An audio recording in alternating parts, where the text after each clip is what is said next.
Hello my dear passionate NEET aspirants, welcome back to Magnet Brains IIT JEE NEET. मैं हूं doctor Ritika Bhardwaj, आपकी biology mentor. और आज के इस सेशन में हम पहुंच चुके हैं प्लांट किंगडम के आखिरी पड़ाव पर, जहां पर हम डील करने वाले हैं। देखो, कंसेप्ट्स तो हैं जो हमने कंप्लीट कर लिए थे, टॉपिक्स जो हैं वो हमने कंप्लीट कर लिए थे फॉर दी चैप्टर। और आज के सेशन में ये बहुत खास, बहुत स्पेशल सेशन होता है जो मैं बहुत मेहनत करके आपके लिए ढूंढ के लाती हूँ। और वो ये है कि मैं आपको at the end of the chapter, her chapter के बाद एक लिस्ट प्रोवाइड करती हूँ जहां पर साइंटिस्ट की डिटेल्स होती हैं। साइंटिस्ट डिटेल्स वाला session.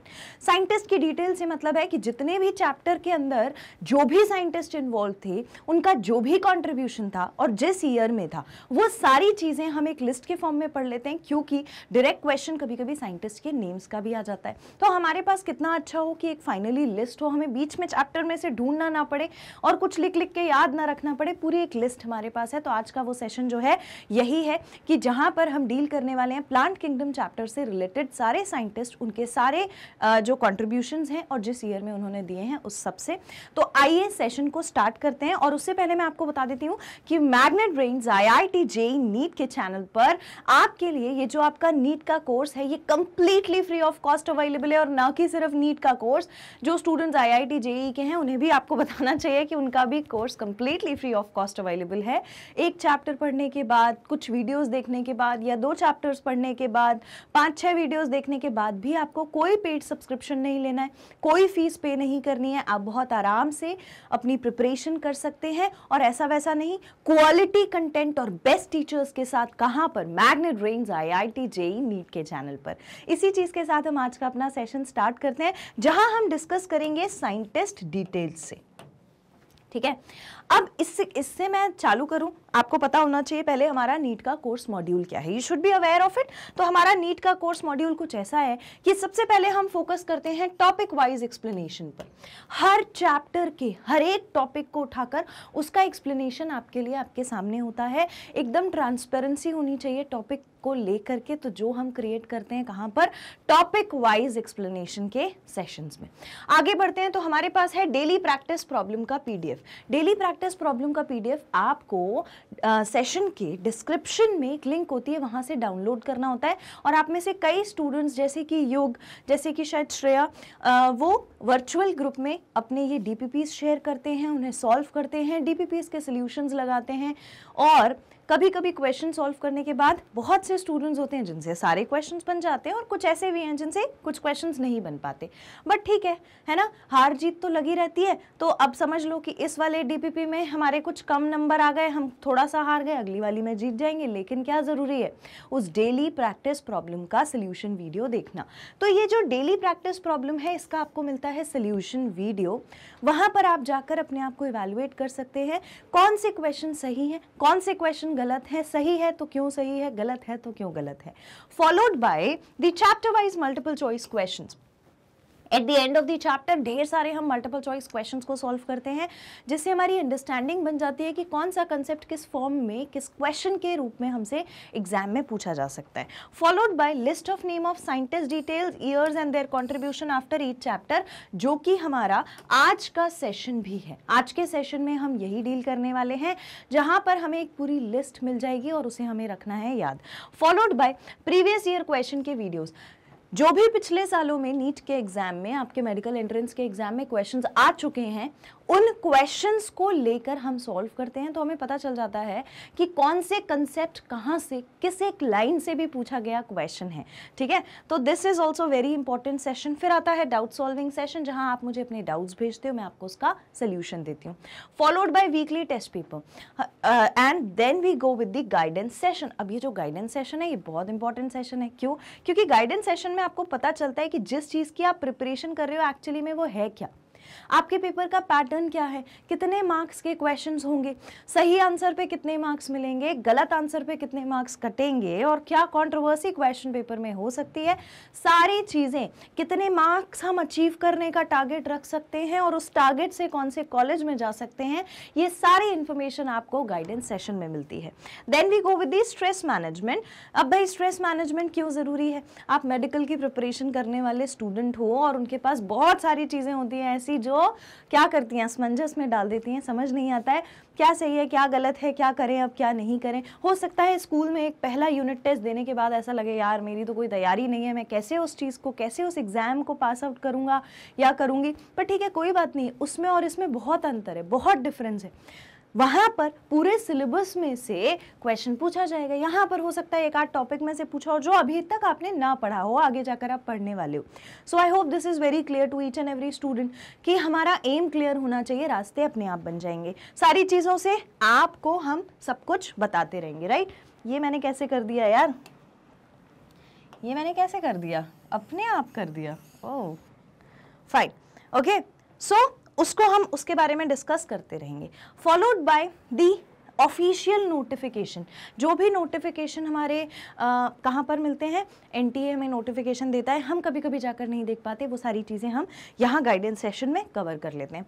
Followed by chapter wise one shot revision, हर चैप्टर के लिए one shot revision and the online test series. So this entire thing is our NEET course module. और इसके अलावा भी हमारा एनसीईआरटी हाईलाइट सेशन अलग से होता है, और उस सेशन में हम हर चैप्टर को लाइन बाय लाइन एनसीईआरटी से पढ़ के उसकी अंडरस्टैंडिंग भी क्रिएट करते हैं, क्योंकि एनसीईआरटी को पढ़ना भी बहुत ज़रूरी है, तो हम वो चीज़ तो स्किप नहीं करने वाले हैं। So this is entire NEET course syllabus जो कि आपको completely free of cost available है। तो आइए आज का सेशन अब स्टार्ट करते हैं। इतनी इन्फॉर्मेशन आपके लिए, होपफुली आप सब समझ गए होंगे, आपके लिए बहुत होगी इतनी इन्फॉर्मेशन। चलिए सेशन को स्टार्ट करते हैं।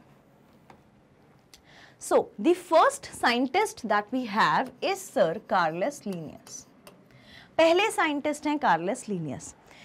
इससे पहले कि मैं आपको लिस्ट ऑफ साइंटिस्ट दे दूं, मैं आपको कुछ एक बात बोलना चाहती हूँ। देखो, जब हमने फर्स्ट चैप्टर पढ़ा था दी लिविंग वर्ल्ड, तो हमारे पास ढेर सारे साइंटिस्ट थे, क्योंकि लिविंग वर्ल्ड हमें ये बताता था कि कैसे दुनिया में इतने सारे ऑर्गेनिजम्स को हमने क्लासिफाई किया, पढ़ाई करी, एक एक करके क्लासिफिकेशंस आते गए, और वो जो क्लासिफिकेशंस है उन्हें हमने पढ़ा, उनमें चेंजेस आए तो कौन चेंजेस लाया, कैसे चेंजेस लाया, और क्या रीज़न था चेंज लाने का, किस ईयर में उसकी हायरार्की चली, ये सारी चीज़ें पढ़ ली थी। उसके बाद हमने मूव ऑन किया बायोलॉजिकल क्लासिफिकेशन पे। बायोलॉजिकल क्लासिफिकेशन अगेन, क्योंकि क्लासिफाई करने वाला चैप्टर था, ग्रुप्स हमें बहुत सारे मिले, पहली बार किसने किसको डिस्कवर किया, बहुत सारे साइंटिस्ट इन्वॉल्व थे। कंपैरेटिवली जब हम थर्ड चैप्टर की बात करते हैं प्लांट किंगडम की, तो यहाँ पर जो साइंटिस्ट हैं उसकी लिस्ट थोड़ी छोटी है। Again a good news for us, list of scientist यहाँ पर कम है। क्यों कम है? क्योंकि हम बहुत सारी डिस्कवरीज ऑलरेडी पढ़ के आ चुके हैं, लेकिन यहाँ पे भी कुछ सेट ऑफ साइंटिस्ट हैं जिनके बारे में हमें डील करना है, तो वो सारी चीज़ें मैं आपको बता दूंगी। लेकिन अच्छी बात यह है कि यहाँ पर कंपैरेटिवली साइंटिस्ट के नाम आपको कम मिलेंगे, और यहाँ पर हमें किस पर ज़्यादा फोकस करना पड़ा था, हर एक प्लांट के टाइप के कैरेक्टरिस्टिक्स, उसका लाइफ स्पैन और उसके इकोनॉमिक इंपॉर्टेंस। ये तीन चीज़ों ने हमें बहुत ज़्यादा उलझा के रखा। और अब ये तो ठीक है, चलो ये वाला तो हमने कर लिया, अब आता है साइंटिस्ट, है ना। तो साइंटिस्ट की डिटेल में अभी लिस्ट मैं आपको दे दूंगी और पूरा समझा दूंगी, पर कंपैरेटिवली कम साइंटिस्ट होंगे, तो बढ़िया मज़े से बैठ करके सुनो। सबसे पहले कार्लस लीनियस। अब बोलोगे मैम कार्लस लीनियस सर तो वहाँ से चले आ रहे हैं, पहले चैप्टर से बिल्कुल आएंगे, मैंने कहा था ये मेरे बहुत फेवरेट हैं, हर जगह मिलेंगे। यहाँ सर कार्लस लीनियस का क्या काम था, प्लांट किंगडम में उन्होंने क्या क्या किया? सबसे पहले उन्होंने आर्टिफिशियल सिस्टम ऑफ क्लासिफिकेशन दिया था। क्या दिया था? आर्टिफिशियल सिस्टम ऑफ क्लासिफिकेशन दिया था। ठीक है, 1 minute. Artificial system of classification उन्होंने दिया था। और क्या बोला भाई इन्होंने कहा कि सबसे पहले जब क्लासिफिकेशन की बात चालू हुई, यानी कि ऑर्गेनिजम्स को क्लासिफाई करने लगे, तो आर्टिफिशियल सिस्टम ऑफ क्लासिफिकेशन को आर्टिफिशियल इसीलिए बोला जाता है क्योंकि वहाँ पर दो ही चीज़ों को पढ़ा गया था। एक थी वेजिटेटिव स्ट्रक्चर्स और दूसरा था मेल रिप्रोडक्टिव पार्ट। बस दो चीज़ों को फोकस किया था, थोड़ा बहुत मॉर्फोलॉजी देखी थी, पर बस सिमिलर और डिसिमिलर कैरेक्टर, मतलब आधा अधूरा पार्शियल इंफॉर्मेशन के साथ ये जो क्लासिफिकेशन था वो था। ऐसा क्यों बोल रही हूँ मैं कि पार्शियल इंफॉर्मेशन के साथ था? क्योंकि इस क्लासिफिकेशन में, आर्टिफिशियल सिस्टम ऑफ क्लासिफिकेशन में, जो भी ऑर्गेनिजम्स क्लासिफाई किए गए वो थे वेजिटेटिव कैरेक्टर्स के बेसिस पर, वो थे वेजिटेटिव कैरेक्टर्स के बेसिस पर। अब इसमें प्रॉब्लम क्या है मैडम? वेजिटेटिव कैरेक्टर्स के बेसिस पर है। प्रॉब्लम इसमें ये है, देखो ध्यान से देखना, अब बात ये है कि ये जो वेजिटेटिव कैरेक्टर्स थे, इन कैरेक्टर्स पे ना कभी भी ये चेंज हो सकते थे, क्योंकि ये वेजिटेटिव कैरेक्टर्स डिपेंड करते हैं किस चीज पर? एनवायरमेंटल फैक्टर्स पे। तो जैसे ही एनवायरनमेंट चेंज होता है, एनवायरमेंटल फैक्टर्स चेंज होते हैं, वैसे ही वेजिटेटिव कैरेक्टर्स चेंज हो जाते हैं। तो एनवायरमेंटल फैक्टर्स इन्हें अफेक्ट करते थे। और क्योंकि मैं ये अच्छे से लिख दूं, कैरेक्टर्स नहीं दिख रहा होगा, वेजिटेटिव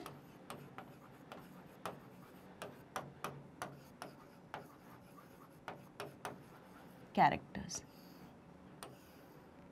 ठीक। अब बात ये, वेजिटेटिव पार्ट कौन से पार्ट होते हैं भाई? जो भी लीफ का पोर्शन होता है, स्टेम का पोर्शन होता है, रूट का पोर्शन होता है, यानी कि प्लांट की body other than the parts involved in the sexual reproduction, मतलब सेक्सुअल क्या? रिप्रोडक्शन।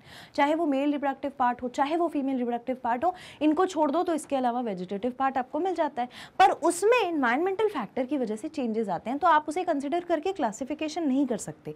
इसीलिए ये वाला क्लासिफिकेशन हो गया था फ्लॉप, ठीक है। लेकिन हमारे लिए इंपॉर्टेंट है, अगर पूछ लिया आर्टिफिशियल सिस्टम ऑफ क्लासिफिकेशन किसने दिया था, so it was given by sir Carolus Linnaeus. देखो आगे क्या लिखा है, आगे लिखा है based on vegetative structures and androecium. Androecium क्या होता है? अब तक तो मुझे बताने की जरूरत नहीं पड़नी चाहिए, मेल रिप्रोडक्टिव पार्ट होता है एंड्रोशियम, ठीक है। मैंने आरपी लिखा है, रिप्रोडक्टिव पार्ट, वैसे तो आपको पता है।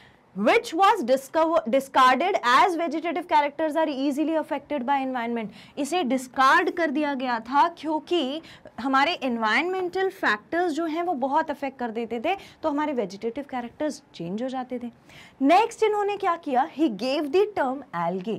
इन्होंने टर्म दिया था एल्गे। और जब हमें ये मालूम है कि एल्गे क्या होती है, तो हमें ये भी पता होना चाहिए कि एल्गे की स्टडी क्या होती है। So phycology is the study of algae. Phycology is the study of algae. और देखो अगर कोई दिक्कत हो रही है ना, तो जहां पर भी लॉजी लगा हो उसका मतलब ही होता है स्टडी। अब आप बोलोगे मैम ब्रायोलॉजी है ना, साइकोलॉजी, बायोलॉजी सभी स्टडी हैं, पर हमें नाम मतलब तो मालूम है उसके आगे का क्या मतलब है ना। तो कोई बात नहीं, धीरे धीरे सब याद हो जाएगा।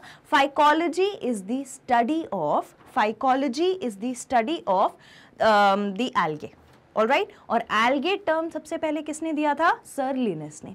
तो कार्लस लिनस सर के लिए आपको 2 पॉइंट याद रखने हैं। पहला, उन्होंने आर्टिफिशियल, कार्लस लिनस सर का नाम जहां लिखा है वहां उसके आगे लिखो gave artificial system of classification. दूसरा पॉइंट लिखो he gave the term algae. Classification artificial वाला वैसे आपको मालूम है, हम ऑलरेडी पढ़ चुके हैं, लेकिन अगर मान लो आप अपने लिए लिखना चाहते हो तो वेल एंड गुड, वहां लिख लो it was based on vegetative characters and androecium, और एल्गे के साथ उसकी स्टडी लिख लो, the study of algae is phycology. हो गया, ठीक है। ये सर कार्लस लिनस है। डन, इतनी बात समझ में आ गई? ऑलराइट, आगे बढ़ते हैं। नेक्स्ट हमारे पास हैं 2 और scientist, sir George Bentham and sir Joseph Hooker.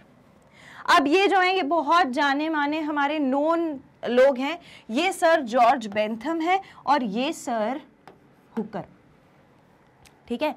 तो अब बात ये है कि इन्होंने क्या दिया था, तो इन्होंने दिया था natural classification for flowering plant, यानी कि ये बात करने वाले हैं किसकी? एंजियोस्पर्म्स की, एंजियोस्पर्म्स की। एंजियोस्पर्म्स को ही तो हम फ्लावरिंग प्लांट्स बोलते हैं। तो these were the flowering plants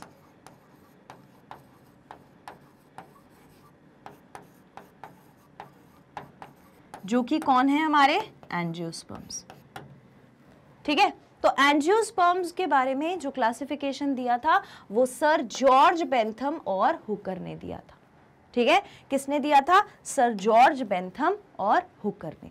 इतनी बात समझ में आ गई? बस हमें यहाँ पर इनके बारे में बस एक ही चीज़ याद करनी है कि इन्होंने नेचुरल सिस्टम ऑफ क्लासिफिकेशन दिया था, लेकिन किसके लिए? फ्लावरिंग प्लांट्स यानी कि एंजियोस्पर्म्स के लिए। अब किसी को इसमें कोई प्रॉब्लम तो नहीं है? सबसे पहला टाइप हमने पढ़ा था एल्गे प्लांट में, फिर हमने पढ़ा था ब्रायोफाइटा, फिर हमने पढ़ा था टेरिडोफाइटा, टेरिडोफाइटा के बाद हमने पढ़ा था जिम्नोस्पर्म, जिम्नोस्पर्म के बाद हमने पढ़ा था एंजियोस्पर्म। तो एंजियोस्पर्म्स जो थे उनका क्लासिफिकेशन देने वाले कौन थे? Sir Bentham and Hooker. ठीक है, तो इसको नोट कर लो। Done, okay. Next we have, अच्छा एंजियोस्पर्म बहुत इंपॉर्टेंट ग्रुप है ना, बहुत जगह पूछा जाएगा। आगे आप 12th में भी इन्हीं के बारे में बहुत सारा कुछ पढ़ने वाले हो। अभी बहुत सारी चीज़ें हमें मॉर्फोलॉजी एनाटॉमी में भी पढ़नी है, तो I hope this is very clear to each and every student. Okay, all right. Next है हमारे पास सर एंगलर। ये जो एंगलर सर थे ना, इन्होंने बहुत समझदारी का काम किया था, बहुत समझदारी का काम। देखो कितने डेडिकेटेड दिख रहे हैं। मतलब कुछ लोग होते हैं ना, वो शक्ल से ही दिखने लगते हैं यार बहुत सिंसियर है, और कुछ लोग ऐसे भी हैं जिनकी शक्ल देख के लोग धोखा खा जाते हैं, अरे यार ये सिंसियर है सिंसियर है, और पता चला जैसे ही बाहर निकले रूम से और फिर देखो आप, है ना। तो ये, लेकिन ऐसे बायोलॉजी के स्टूडेंट्स में नहीं होता, वो अक्सर सिंसियर ही होते हैं। मतलब करते हैं थोड़ी बहुत, अब भाई स्टूडेंट लाइफ में आप मस्ती नहीं करोगे तो कब करोगे, है ना, करते हैं। अब जैसे वो एक युग है, तो युग मुझे कभी बहुत बार मैसेज करते रहता है कि मैम ये बात है, मैम वो बात है। अब मैं थोड़ा ना देर से देख पाती हूँ, है ना, जैसे उसने आज मैसेज किया, मैं नहीं चला पाती हूँ, मैं इतना ज़्यादा इंस्टाग्राम और ये सब यूज़ नहीं कर पाती, तो मैं नहीं देख पाती हूँ। फिर उसको थोड़ा सा लग जाता है, अरे यार मैम रिप्लाई नहीं कर रही, फिर वो कहीं मेरी क्लिप कट करके मुझे भेजेगा, मैम आपने बोला था कि आप हमारी सब बात सुनोगे, लेकिन आप सुन नहीं रहे हो, आपने मुझे रिप्लाई नहीं किया। अब मैं क्या बताऊँ यार, मतलब ऐसा नहीं है कि मैं देख करके इग्नोर कर दे रही हूँ, लेकिन मैं नहीं देख पाती। जब भी देखती हूँ तो फिर मैं, कभी कभी मैंने उससे खुद भी पूछा है कि भाई अब तुम्हें लेक्चर सब समझ आ रहा है, अब तुम्हें ये सही लग रहा है, अब टाइम पर तुम्हें सब चीज़ें मिल रही हैं, तो ये एक इंटरेक्शन चलता रहता है। तो वो जो सिंसियरिटी की बात है ना, बस वो मेरे काम को लेकर थोड़ी ज़्यादा है, तो मैं वहीं लग जाती हूँ। तो अब ये है हमारे कौन? Engler sir. इन्होंने बहुत सिंसियरली एक काम किया। देखो ऊपरी काम तो कोई भी कर सकता है, पीसीबी तो कोई भी ले सकता है, फिजिक्स केमिस्ट्री बायोलॉजी कोई भी ले सकता है, पर मतलब मैंने बहुत सारे स्टूडेंट्स ऐसे भी देखे हैं जिन्होंने ले लिया है बायो, लेकिन आगे उनका वो डॉक्टर वाला एम मुझे दिखा, मतलब उनकी आंखों में मुझे वो चमक नहीं दिखती, वो जुनून नहीं दिखता कि यार मैम करना ही है। वो वाली चीज़ थोड़ी कहीं मिसिंग होती है कुछ स्टूडेंट्स में। तो वो ऊपरी एक चीज़ उन्होंने भी कर ली है, लेकिन जब कोर में इंसान घुसता है ना, तब लाइफ का मज़ा आता है। और वही चीज़ सर एंगलर ने करी। सर एंगलर ने बहुत बढ़िया चीज़ बताई। इन्होंने प्लांट को 2 कैटेगरीज में कर दिया था क्लासीफाई। ठीक है, 2 पार्ट्स में डिवाइड कर दिया था। पहला पार्ट था थैलोफाइटा, ठीक, और एम्ब्रियोफाइटा। ठीक है, थैलोफाइटा में और एम्ब्रियोफाइटा में, अब आप जब किसी चीज को क्लासिफाई करते हो तो या तो किसी चीज का प्रेजेंस देखते हो या उसी चीज का एब्सेंस देख लेते हो। तो सबसे इजी इन्होंने ये बोला कि सारे प्लांट्स 2 टाइप के हैं, सारे प्लांट्स 2 टाइप के हैं। ठीक है, एक इन्होंने कहा कि भाई एक है जिसे मैं कहता हूं थैलोफाइटा,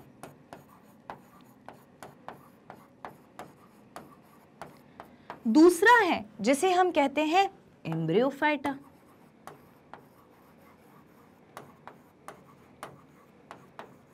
अब इसमें किसी को यह कंफ्यूजन नहीं होना चाहिए कि फाइटा का मतलब क्या होता है। फाइटा का मतलब तो होता है प्लांट। फाइटा का मतलब क्या होता है? प्लांट।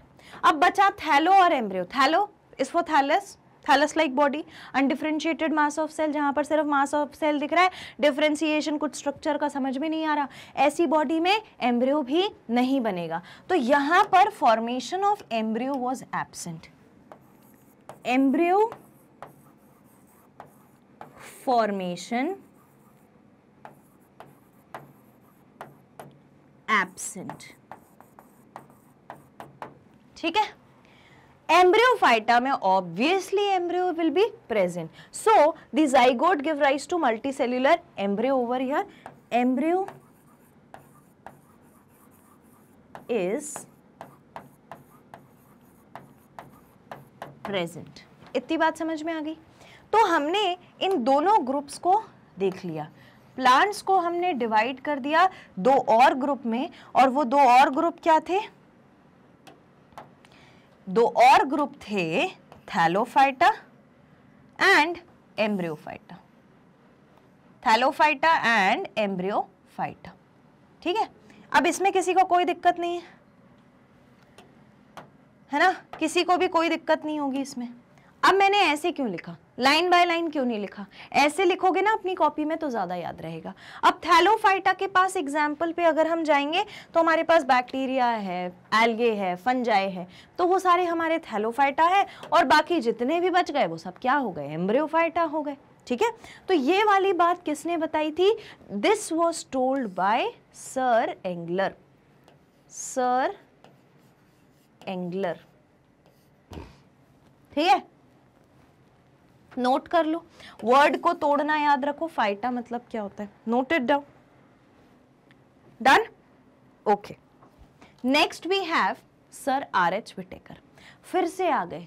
इससे पहले आर.एच. विटेकर सर बहुत फेमस हुए थे किस चीज के लिए? 5 किंगडम क्लासिफिकेशन के लिए, याद आ गया? 5 किंगडम क्लासिफिकेशन के लिए पढ़ा था हमने इससे पहले, बहुत फेमस हुए थे 5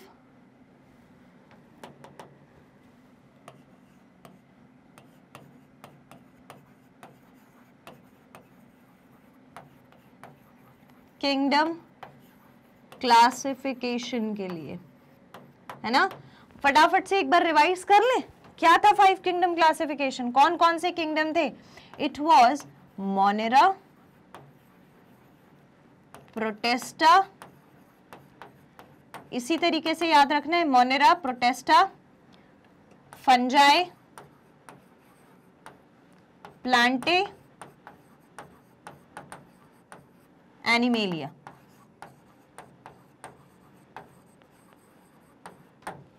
यही थे 5 किंगडम जो इन्होंने दिए थे, पर इनका काम यहां रुका नहीं। प्लांट किंगडम में इन्होंने कुछ अलग किया, और वो इन्होंने क्या अलग किया? इन्होंने एल्गे को करा क्लासिफाई, एल्गे को करा क्लासिफाई, जिसके नाम आपने याद कर लिए थे कहां पर? वहीं पर कमेंट सेक्शन में, जहां पर पहली बार एल्गे और उसके जनरल कैरेक्टरिस्टिक्स पढ़ाए थे।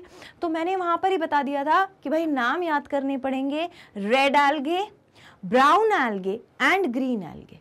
रेड एल्गे रोडोफाइसी या रोडोफाइटा, और ब्राउन एल्गे को हम क्या बोलते थे? फेओफाइसी, और जो हमारी ग्रीन एल्गे उसे हम कहते थे क्लोरोफाइसी। तो इन्होंने बस यही बोला कि रेड एल्गे जो है वो है रोडोफाइसी, ब्राउन एल्गे होती है जिसे हम कहते हैं फेओफाइसी, ग्रीन एल्गे होती है जिसे हम कहते हैं क्लोरोफाइसी। ये तीनों ग्रुप्स जो डिवाइड किए थे, ये किसने किए थे? Sir R H. विटेकर ने किए थे। यहाँ पर इनका काम नहीं रुका। अब आप खुद सोचो कि इन्होंने कितना बड़ा काम कर दिया था कि भाई हमने red algae, brown algae, green algae सबको अलग अलग से पढ़ा है, सबके अलग अलग कैरेक्टरिस्टिक्स थे। इनमें फूड स्टोर जो होता था वो अलग था, कलर का पिगमेंट अलग था, तो ये सब कुछ बहुत अलग अलग चीजें थी इनमें, और उन्होंने कितना बड़ा काम किया था इन्हें डिवाइड करके। सो ही divided the 3 kinds of algae depending upon their morphology and the anatomy और internal structures देखकर तभी तो पता चला होगा फूड अलग था और इसमें जो पिगमेंट था वो अलग था। तो ये सारी चीजें इन्होंने डिवाइड कर दी थी। Then he said the color of red algae changes according to depth in the sea. This is called Godikov's effect. क्या होता है? हमने पढ़ा है कि जैसे जैसे हम पानी में डीप जाते जाते हैं वैसे वैसे हमारी रेड एल्गे जो है, कलर है जो रेड एल्गे का, वो थोड़ा सा ट्विस्ट होता जाता है। तो उसे हम क्या कहते हैं? उसे हम कहते हैं गॉडिकोव्स effect. It is called as Gaudikov's effect. अब ये तो देखो नाम याद करने वाली बात है, और कुछ एक थोड़ा सा मुझे ये नई चीज़ लगी है ना, जो हमने वहाँ पर नहीं पढ़ी थी। कभी मान लो पूछ लिया गया कि गॉडिकोव्स इफेक्ट क्या है, तो भाई हम थोड़ी ना रिस्क ले सकते हैं, हमें इतना मालूम होना चाहिए। तो डेप्थ ऑफ वाटर में जैसे जैसे रेड एल्गे का कलर चेंज होता है उसे हम कहते हैं गॉडिकोव्स इफेक्ट। नोट इट डाउन, इसे नोट कर लीजिए। Done. So this was about sir R H. Whittaker. इन्होंने जो बहुत इंपॉर्टेंट काम किया वो यही था कि इन्होंने वैसे बायोलॉजिकल क्लासिफिकेशन में और हमारे उसमें क्या बोलते हैं बायोलॉजिकल क्लासिफिकेशन और लिविंग वर्ल्ड में इन्होंने बहुत काम किया, लेकिन प्लांट किंगडम में भी ये पीछे नहीं रहे। ही क्लासिफाइड एल्गे, इनका तो यही याद हो जाना चाहिए क्योंकि ऑलरेडी आपको मैंने ये तीनों चीज़ें याद करा दी हैं बस। और आर.एच. व्हिटेकर सर कोई आपके लिए नए नहीं है, तो आज के इसी सेशन में हमें ये याद हो जाना चाहिए। ऑलराइट, ओके, सो नेक्स्ट आगे बढ़ते हैं। नेक्स्ट है सर रॉबर्ट ब्राउन। अब ये जो सर रॉबर्ट ब्राउन थे, ठीक है, इन्होंने, अब इसको थोड़ा याद करना इजी है, रॉबर्ट ब्राउन सर ने ब्रायोफाइटा को 1864 में प्रपोज किया था टर्म। तो ब्रायोफाइटा वही जिन्हें हम क्या कहते हैं, amphibian of plant kingdom, amphibians of plant kingdom, यही कहते हैं ना हम ब्रायोफाइटा को, ठीक है। तो एम्फीबियन ऑफ प्लांट किंगडम कहलाते थे ब्रायोफाइटा, और ये टर्म दिया था सर रॉबर्ट ब्राउन ने। कब दिया था, बहुत इंपॉर्टेंट है, इन्होंने ये टर्म दिया था 1864 में, ठीक है। इसके बाद ब्रायोलॉजी क्या होती है, bryology is the study of bryophytes. Easy है। अब इसमें एक याद रखने की बात बताऊं, याद रखने की बात क्या मतलब समझ लो, ऐसे ट्रिक है थोड़ा, है ना, क्या कि सर ब्राउन थे, उन्होंने टर्म दिया ब्रायोफाइटा, और ब्रायोफाइटा की स्टडी है ब्रायोलॉजी।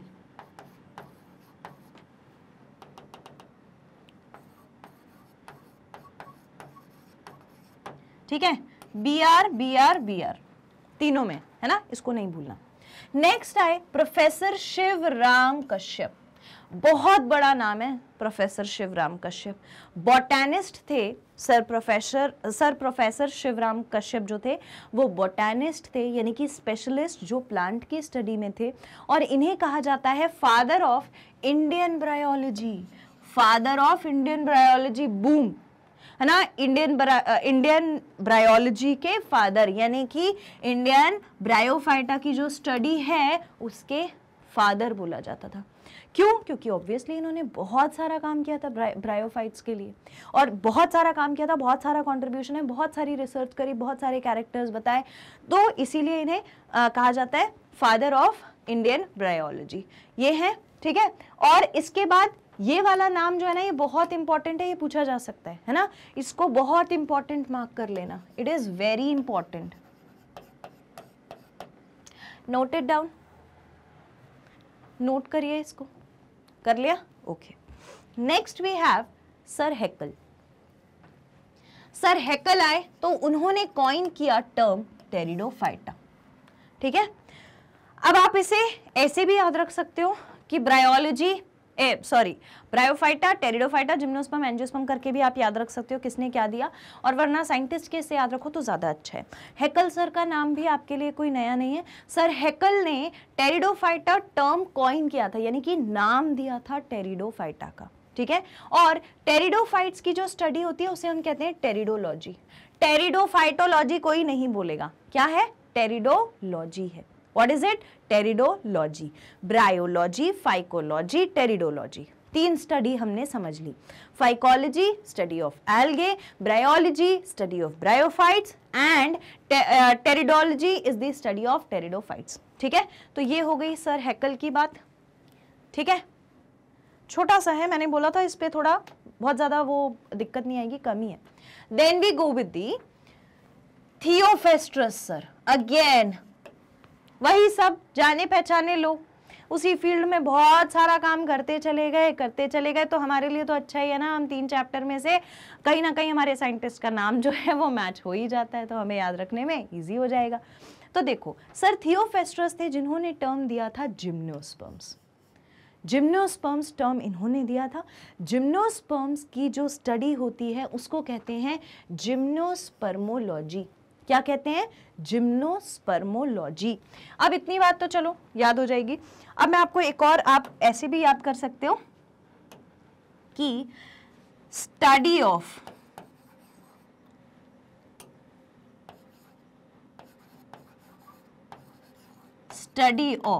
पहला ब्रायोफाइट्स, है ना, ब्रायोफाइट से भी पहले हमने क्या पढ़ा, एल्गे।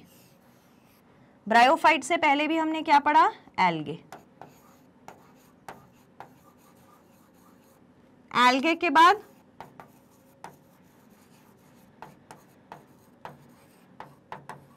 ब्रायोफाइट्स, ब्रायोफाइट्स के बाद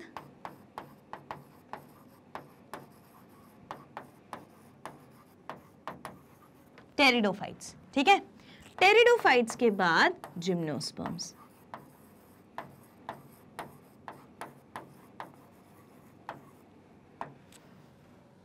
अब देखो, जब हम एल्गे पढ़ते हैं तो एल्गे की स्टडी कहलाती है फाइकोलॉजी।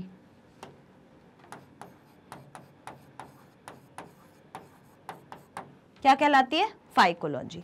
जब ब्रायोफाइट्स पढ़ते हैं तो उसकी स्टडी क्या कहलाती है? ब्रायोलॉजी। याद रखने के लिए कर रहे हैं हम, आज के कमेंट सेक्शन में आपको यही मेंशन करना है।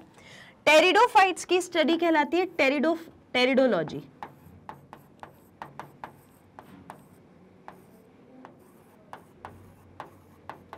क्या कहलाती है? टेरिडोलॉजी, ठीक है। और जिम्नोस्पर्म्स की स्टडी क्या कहलाती है? जिम्नोस्पर्मोलॉजी।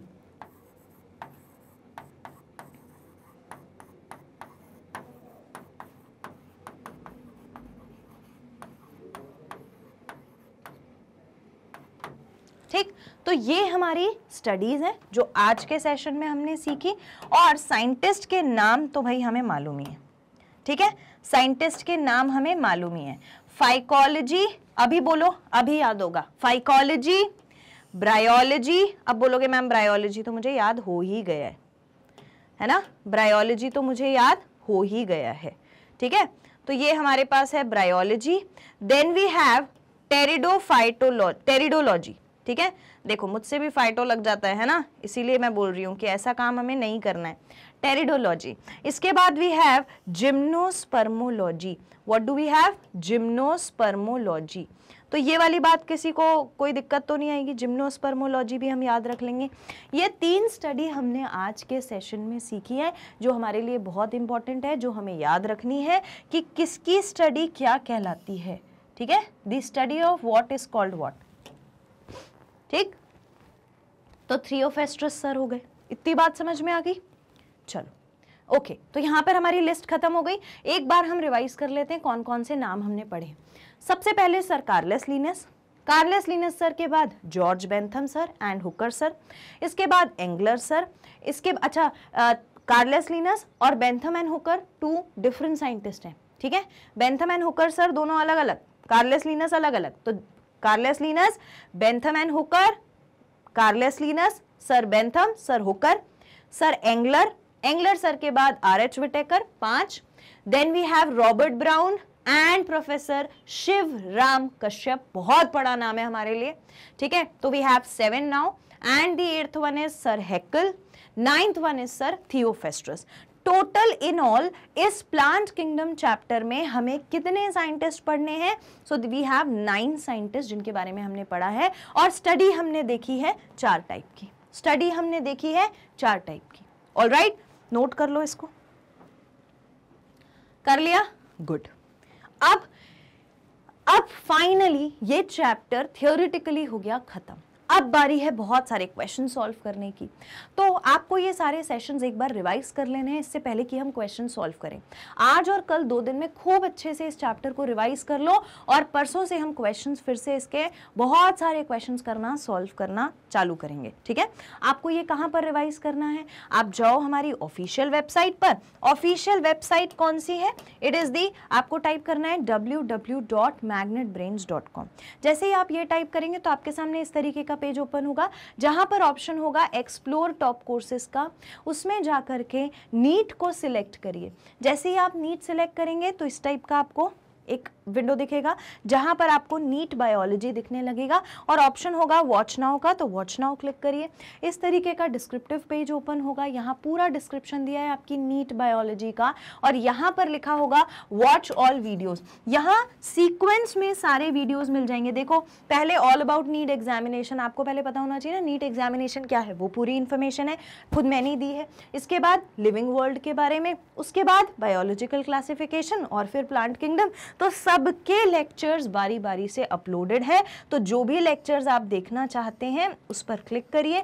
जैसे ही क्लिक करेंगे वॉच नाउ का ऑप्शन देगा, वॉच नाउ पर क्लिक करिए तो वीडियो इस तरीके से आपके सामने प्ले हो जाएगा और आप सारी चीज़ें रिवाइज कर सकते हो। थोड़ा सा स्पीड अप करके भी रिवाइज कर सकते हो, नॉर्मल स्पीड पे मत देखना, उससे क्या होगा आप जल्दी से सारी चीज़ों को रिवाइज कर पाओगे, ठीक है। और एक बार अपने नोट्स पढ़ लेना, फिर हम करेंगे इनके क्वेश्चन सॉल्व। ये सारी चीज़ें आपके लिए magnet brains IIT JEE NEET के चैनल पर कंप्लीटली फ्री ऑफ कॉस्ट, यानी कि 100% फ्री ऑफ कॉस्ट अवेलेबल है। कुछ चैप्टर्स पढ़ना, कुछ वीडियोस देखना, किसी चीज़ के बाद कोई फीस नहीं देनी। नीट का course completely free of cost available है। आपको क्या कर देना है, सिर्फ लाइक करना है वीडियो को, जिसमें आप थोड़ी कंजूसी कर देते हो, देख तो लेते हो लाइक नहीं करते हो, है ना। तो लाइक ज़रूर कर देना, सब्सक्राइब ज़रूर कर लेना चैनल को, ठीक है। सारे नोटिफिकेशन, हर एक सेशन आपके पास खुद चल के आएगा। And do share it in your virtual group. Virtual group में तो बहुत ज़रूरी है आज का सेशन शेयर करना। युग को और बाकी स्टूडेंट्स को मैं ये बोल रही हूँ कि शेयर कर देना अपने फ्रेंड्स के साथ, सिबलिंग्स के साथ, आपके स्कूल के जो फ्रेंड्स हैं उन सबको। मैं आपसे मिलूंगी नेक्स्ट सेशन में, तब तक के लिए take care, thank you so much and keep studying.